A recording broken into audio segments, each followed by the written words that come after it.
The Trump administration is speeding up executions of people who have been on death row, some of them for 20 years or more.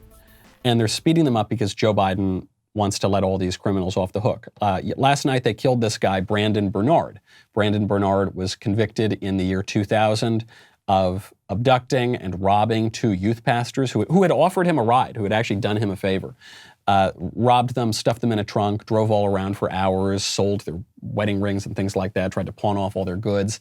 Then, as they were begging for mercy and begging for their lives and reading the Bible, his buddies, this whole group of guys, shot them to death, but the woman actually didn't die yet, and then Brandon Bernard set the car on fire and she burned alive.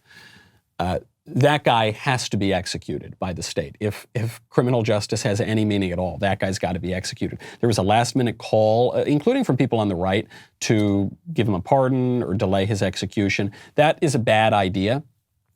He rightly was executed as quickly as possible, given the circumstances, and may God have mercy on his soul.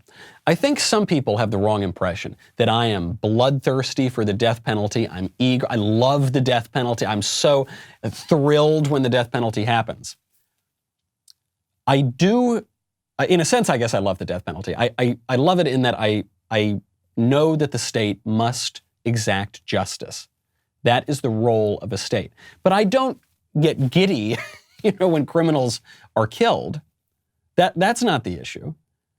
I am pleased when justice is done, because justice must be done in this system. I have no personal ill will toward this guy, Brandon Bernard. Apparently, he turned his life around while in prison, and kind of death row really did something for him. And it really changed his mind. And I don't know his religious thinking by the end of his life, but he really did turn around.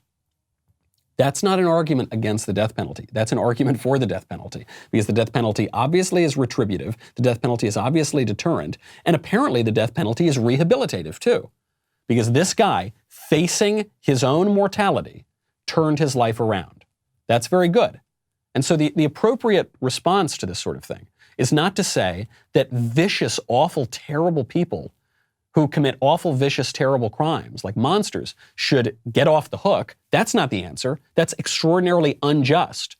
And there is a role for mercy in a civil society, but there is not a role to have no justice whatsoever. That would be great. That would be a perversion of society. So that's not the response. And the response is also not, I'm so glad you're being killed. The response is, the guy committed this crime, and certain particular heinous crimes must meet with the ultimate penalty, and we should pray for his soul. It's a good thing. It's a good thing for everybody involved. A materialist culture doesn't quite understand that, but that is a good thing. There's a guy that's going to be executed today, hopefully. We all hope, because there's probably going to be another push to get him off the hook too. He sexually abused his 2-year-old daughter and then tortured her and killed her because she knocked over her training potty. That guy obviously has to die. By the way, I don't think there's evidence that he has had any particular change of heart. I think he remains unrepentant. I could be wrong about that. It doesn't really matter either way. That guy must be executed quickly, and we should pray that God have mercy on his soul. Capital punishment is pro-life. A society has the right to defend itself. Simple as that. A society has the right to exact justice. That is pro-life.